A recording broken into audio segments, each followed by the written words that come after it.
마태복음 22장 1절로 6절의 말씀 같이 한 목소리로 말씀을 봉독합니다. 시작.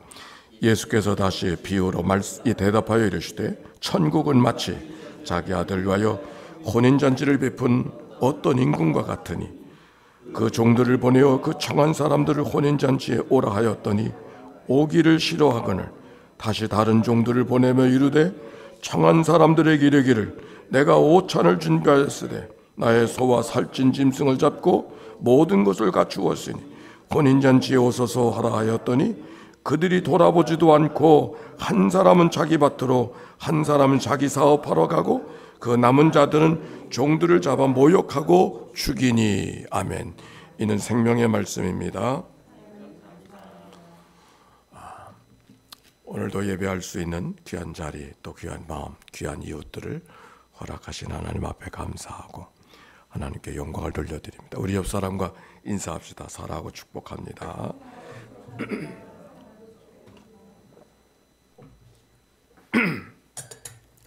오늘 성경의 말씀은 혼인잔치의 비유의 말씀입니다. 우리 1절 한번 볼까요? 시작. 예수께서 다시 비유로 대답하여 이르시되. 그리고 천국은 마치 비유로 대답하여 말씀하시되 그러면서 천국은 마치 자기 아들을 위하여 혼인잔치를 베푼 어떤 임금과 같다 하는 말씀이 기록이 되어져 있습니다. 예수님이 여기 주목해야 될 말씀은 다시 비유로. 그러고 보니까 그 앞에 어떤 비유들이 있었는가? 두 아들의 비유가 있었어요. 그리고 포도원 품꾼의 비유가 있었어요. 다 천국이 무엇인가를 가르치는 비유인데 그 비유를 다시 이야기하고 있다. 천국에 대한 이야기를 마지막 이야기로 예수님이 남겨주고 계시다는데 미안합니다. 주목해야 됩니다. 여러분 천산병의 귀천이라고 하는 시를 알고 계시나요? 나 하늘로 돌아가리. 나 하늘로 돌아가리라. 새벽빛 와 닿으면 쓰러지는 이슬과 더불어 나 하늘로 돌아가리라. 노을빛 함께 단둘이서 기슭을 놀다가 구름 손짓하면 나 하늘로 돌아가리라. 이 아름다운 소풍 맛 끝내는 날 가서 아름다웠다고 말하리라. 그 아름다운 시를 보면서 정말 우리도 그렇게 노래할 수 있을까 이런 생각을 갖지 않습니까? 자, 그런데 오늘 2절에 봅시다. 시작. 천국은 마치 자기 아들을 위하여 혼인잔치를 베푼 어떤 임금과 같다. 그 천국이 무엇과 같다 그랬어요? 혼인잔치 같다 그랬어요. 잔치라고 했어요. 잔치는 기쁨이 있는 잔치. 여기 특별히 자기 아들을 위해서 왕이 베푸는 잔치라고 했으니까 얼마나 대단한 잔치겠어요. 얼마나 대단한 잔치인가는 4절에 있어요. 오찬을 준비하되 나와 나의 소와 살찐 짐승을 받고 모든 것을 갖추었다. 대단한 잔치죠. 미안합니다. 이거 왜 자꾸 이럴까? 사람이 살아가면서 가장 기뻤던 때가 언제인 것 같아요? 결혼 잔치할 때인 것 같아요. 여러분 그렇습니까? 승진할 때도 기뻤고 집을 살 때도 기쁘고 또 직장에 갔었을 때도 기쁘고 입학을 해서도 기쁨이 있지만 여성들에겐 그렇다거든만 엄마가 되는 기쁨. 근데 결혼해야 엄마가 되는 기쁨도 있는 거지. 여러분도 일생을 생각 가장 기뻤던 때가 언젠가? 결혼하는 때. 그렇습니까? 네, 다 동의하지 않는 것 같은데 저도 그랬어요. 결혼이 기쁜 건데 기쁘기만 하지 않았어요.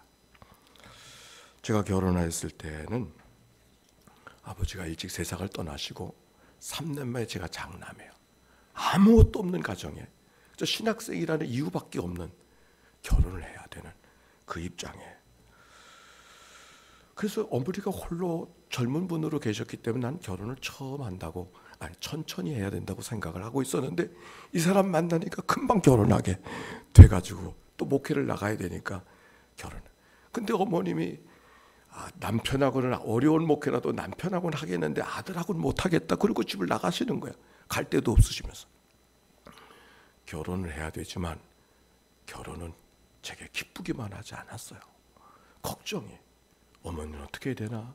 자녀들은 어떻게 해야 되나? 아마 나와 같은 입장에 있는 사람도 없지 않을 것 같아. 그런데 오늘 성경에는 그런 잔치가 아니잖아요. 아버지가 아들을 위해서 베푼 잔치니까 얼마나 대단하고 기쁜 잔치였을까 생각해 보는. 그런데 3절 한번 읽어봅시다. 시작. 그 종들을 보내어 그 청한 사람들을 혼인잔치에 오라 하였더니 오기를. 아니 대단한 잔치고 왕의 잔치고 기쁨이 대단하고 가기만 하면 되는 잔치인데, 아무 가기만 하면 되고 음식만 먹나, 그것 때문에 돌아올 복이 많은데 가기를 싫어했다 그랬어요. 이 말씀을 이해하기 위해서는 유대인들의 혼인잔치 문화를 이해해야 됩니다. 유대인들은 혼인 결혼을 2번 합니다. 한 번은 먼저는 신부 집에 가서 결혼 잔치를 해요. 그리고 1년이 있다가 신랑 집에서 잔치를 합니다. 그 1년 동안은 왜 1년을 꺼나? 그동안 신랑은 찾아와서 신부를 데려올 집을 준비하는 거예요. 그리고 집만 준비하는 것이 아니라 낳은 자식이 유전자 검사 없이 내 자식인가를 확인할 수 있는 사회적 불문율이 있었던데, 오늘 성경은 2번째에 해당하는 잔치인 것이죠. 여기 성경에 이런 말씀이 있어요. 청한 사람들을 혼인잔치 오라 하였더니, 처음 가서 오라 그런 게 아니에요. 이미 이 잔치가 있는 것을 알고 마음에 준비하고 있는 청한 사람들을 오라고 했다고 하는, 우리가 그 말이 RSVP, 그런 초대가 지금 이루어지고 있는 거예요. 어쩌면 그 잔치에 초대하는 사람을 해서 지금처럼 이런 잔치가 아니라 올 수 있는 여비도 준비하고 선물도 준비하고 예복도 준비해서 올 수 있도록, 차림을 갖고 올 수 있도록 준비한 잔치가 여기 배설되어져 있는데, 청한 사람들이 오라고 하니까 싫다는 거예요. 주인의 마음이 어떤 마음이었을까? 기분이 나빴을까요? 자존심이 상했을까요? 그렇다 할지라도 화만 낼 수 없으니까 다시, 이건 거절할 수 없는 사실을 거절하니까, 그래도 임금이 마음이 부드러운 사람이 돼서 다시 종을 보냈어요. 근데 어떤 일이 벌어졌어요? 그들이 돌아보지도 않고 한 사람은 자기 밭으로, 한 사람은 자기 사업으로 가고, 그 남은 자들은 종들을 잡아 모욕하고 죽였다 그랬어요. 웬 세상에 이런 법이 어디 있어요? 그러나 이런 일이 있을 수 있다는 거예요. 우리가 이미 이 앞에 2 비유가 있었어요. 2 아들의 비유. 그 맏아들이 누군가? 아버지가 생각해서 그에게 먼저 일터에 가라고 했는데 그가 돌아보지 않고 거절하고 말고 말았잖아요. 대제사장들이, 바리새인들이 이 이야기를 들으면서 이게 자기들을 가리켜 하는 말인지 알아들었다고 그랬어요. 마태복음 21장 그 끝에 45절 46절에 보면 포도원 품꾼의 비유가 그 앞에 있는데, 먼저 와서 품꾼으로 일했던 사람이 나중 오는 사람과 똑같은 품삯을 준다고 해서 불평했던 사람들, 그 사람 아닙니까? 근데 그들이 누군가? 대제사장들과 바리새인들이 자기를 염두에 두고 하는 말인 줄 알아들었다 그랬어요. 지금 그들에게 다시 이야기하고 있는데 거절하고 있는 거예요. 임금이 어떻게 했을까요?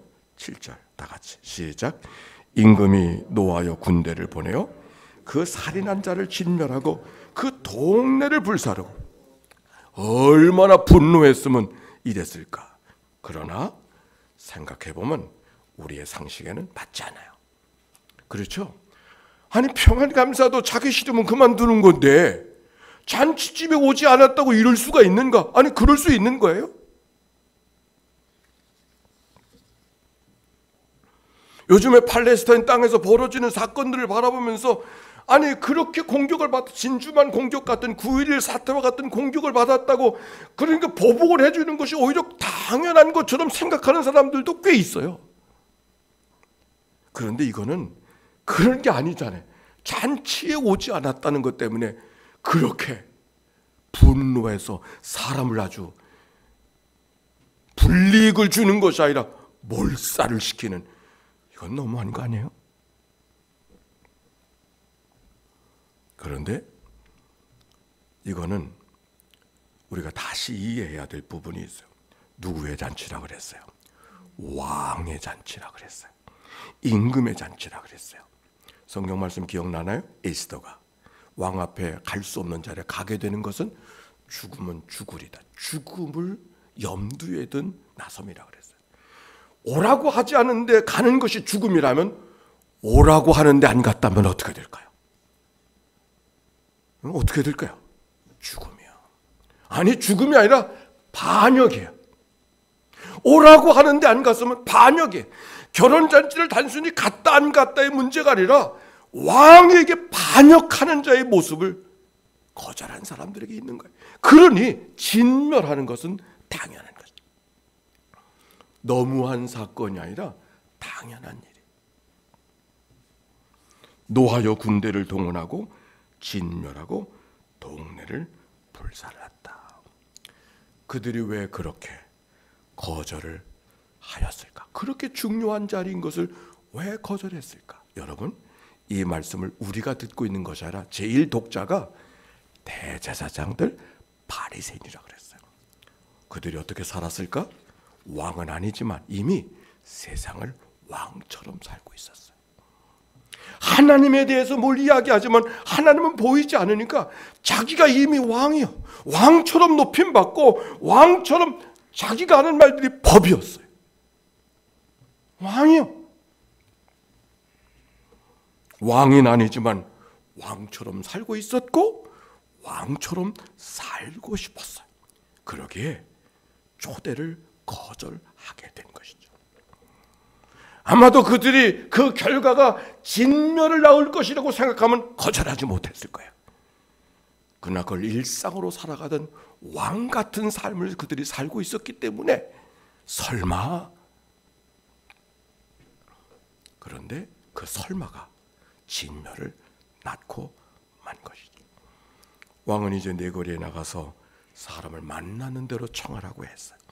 종들이 길에 나가 악한 자나 선한 자나 만나는 대로 모두 데려오니 혼인잔치에 손님들이 가득했다 그랬어요. 오늘의 말씀은 하나님의 아들이 이 땅에 먼저 보내주신 유대인들, 특별히 그분을 거절하고 십자가에 죽기까지 하는 유대인 지도자들을 향해서 주시는 말씀이라는데 우리가 눈치챌 수가 있어요. 그런데 또 한 가지, 오늘 성경에 보니까 만나는 대로 돌아온 선한 자나 악한 자나 어떤 사람이 그 가운데 눈이 띄었는가? 12절 이르되 친구여 어찌하여 예복을 입지 않고 여기 들어왔느냐 하니 그가 아무 말도 못하거늘 그랬어요. 여기 친구여 화가 나서 부르는 게 아니죠. 다정하게 부르는 거예요. 친구여, 특별히 초대받은 사람이니까. 거절한 사람들이 있었지만 그들을 물리치고 초대받은 사람이니까 친구여. 그런데 그 가운데 한 사람, 예복을 입지 않은 사람이 있었어요. 그가 아무 말도 하지 못했다고 했어요. 왜 아무 말도 하지 못했을까? 예복은 자기가 준비하는 게 아니었어요. 초대하는 사람이 예복을 주는 거예요. 근데 그 옷을 입지 아니하고 온 거예요. 그러니까 아무 말도 하지 못, 아니 시간을 줘야 예복을 준비할 그런 게 아니잖아요. 이미 예복까지 준비해줘서 오라고 했는데 설마 예복쯤이야? 그리고 그냥 온 것이죠. 오히려 13절에 임금이 사환들에게 말하되 그 손발을 바깥 어두운데 내던지라. 거기서 슬피 울며 이를 갈게 되리라.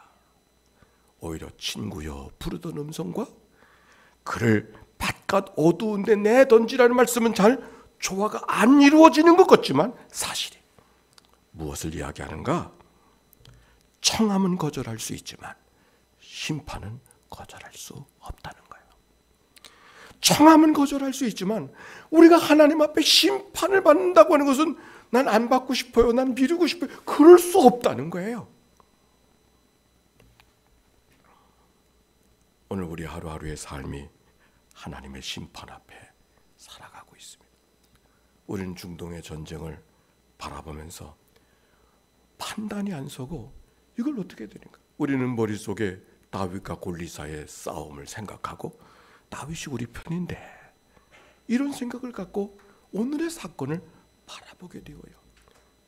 이 사건은 누구 편의 이야기가 아니라 오히려 이 땅을 향한 하나님의 마지막 심판을 우리에게 예고해 주는, 아니 그런 환경이 많을지 그 사건을 눈으로 보고 느끼고 있다는 사실에 우리는 주목할 수밖에 없는 거예요. 세상의 가치가 전도되어져서 하나님의 창조의 질서를 어긋나게 만들고도 그것을 오히려 악한 일로 세상에 이야기하는 그 시대에 우리가 살고 있죠. 노아의 시대, 소돔의 시대. 생태학자들은 이미 지진과 기후변화를 보고 제6번째 빙하 시대가 이미 시작되었다고 말하고 있어요. 우리 최재천 교수는 아주 자신 있게 우리가 그 시대를 이미 들어가고 있다, 이건 피할 수가 없는 역사의 방향이라고 이야기하고 있어요. 심판은 성경 속에만 말하는 것이 아니라 우리의 피부에 경험하는, 눈으로 뉴스로 경험하는 현장 속에 우리가 살아가고 있습니다. 예복을 입어야 된다. 선인도 악인도 누구도 상관없어. 예복만 입으면. 갈라디아서 3장 26절. 너희가 다 믿음으로 말미암아 그리스도 예수 안에서 하나님의 아들이 되었으니 누구든지 그리스도와 합하기 위하여 세례받은 자는 그리스도로 옷 입었느니라. 그리스도의 옷을 입는 것이 아니라 그리스도로 옷 입은 삶. 그리스도가 인격이 되어지고 그리스도가 삶의 문화가 되어지고, 아니 내가 그리스도가 되어지는 삶. 그가 내 안에, 내가 그 안에 살아가는 그런 자의 삶. 골로새가 또 우리에게 말씀해주고 있는 것이죠. 인생이 어떻게 하면 이런 어지러운 세상 속에서 잔치를 만들어갈 수 있을까? 한 가지예요. 왕의 초대 예스, 받아들이기만 하면 되는 것이죠. 왕의 잔치에 순종하고 받아들이고 참여하기만 하면 세상을 잔치로 살아갈 수 있어요. 많은 음식이 준비되어야, 좋은 집이 있어야, 높은 곳에 승진해야, 사람들에게 주목받는 자리에 있어야 잔치가 아니라 어떤 환경 속에 살아간다 할지라도 예스, 하나님의 딸을 가장 좋은 것을 입히시고 인도하신다는 이 믿음을 갖고 땀을 흘리며 수고하는 삶의 연장에서도 예스 하며 살아갈 때 그는 이미 그 안에 잔치를 만들어 살아가는 삶이 되는 줄로 믿습니다. 천산병, 그는 1179년 자기 인생을 생각하며 쓴 신앙. 그는 서울대학생이었어요. 그러나 그 중퇴하고서 부산시장의 공보비서로도 일하고, 그러다가 어떻게 동백림 사건에 연루가 되어져서 옥고를 치르고 전기 고문에 견디다 못해서 몸이 망가진 사람이었어요. 그는 독일 유학을 다녀온 사람에게 얼마의 돈을 받았는데 그것이 공작금을 받았다고 이렇게 확대 해석되어져서 정보비에 걸려와서 전기 고문을 받아서 온몸이 망가지고 온전한 삶을 살지 못했어요. 그가 자기의 고백 속에 마치 자기는 전기 다리미 속에 눌린 와이셔츠 같았다고 그렇게 자기의 고문받던 현장을 이야기합니다. 몸이 온전해진 그는 손발로님이 불편해지고 침이 질질 흘러나 말도 어눌한, 그러나 생각만은 아주 분명하고 또렷한, 그는 때때로 무연고자가 되기도 하고 청량리병원에 수용되기도 했던 노숙인의 삶을 살았지만 그의 마음속에는 따뜻한 시가 있었던 사람. 그는 원래 천주교의 사람이었지만 자기 안에 그 사람을 좋아하는 사람이 있어서 귀천이라는 찻집을 인사동에 하다가 그 부인을 따라서 연동교회를 다니다가 마지막을 살았던 사람이었습니다. 망가진 그의 모습은 어찌 보면 세상 사람들에게 잔치할 수 없는 사람이지만, 그러나 주어진 모든 환경 속에 나 하늘로 돌아가리라 해 천국의 소망을 가진 그는 이미 이 땅에서 천국을 살다가 하나님 앞에 부름을 받은 사람인 것을 기억합니다. 오늘도 일터에서 예배하는 것은 늘 제표 기적 같은 일이다. 그렇게 늘 생각합니다. 그러나 우리가 예배자로 있는 것이 얼마나 다행인가 생각하고 하나님 앞에 감사하며 믿음으로 잔치하며 살아가는 천국의 백성으로 살아가시길 주의 이름으로 축원합니다.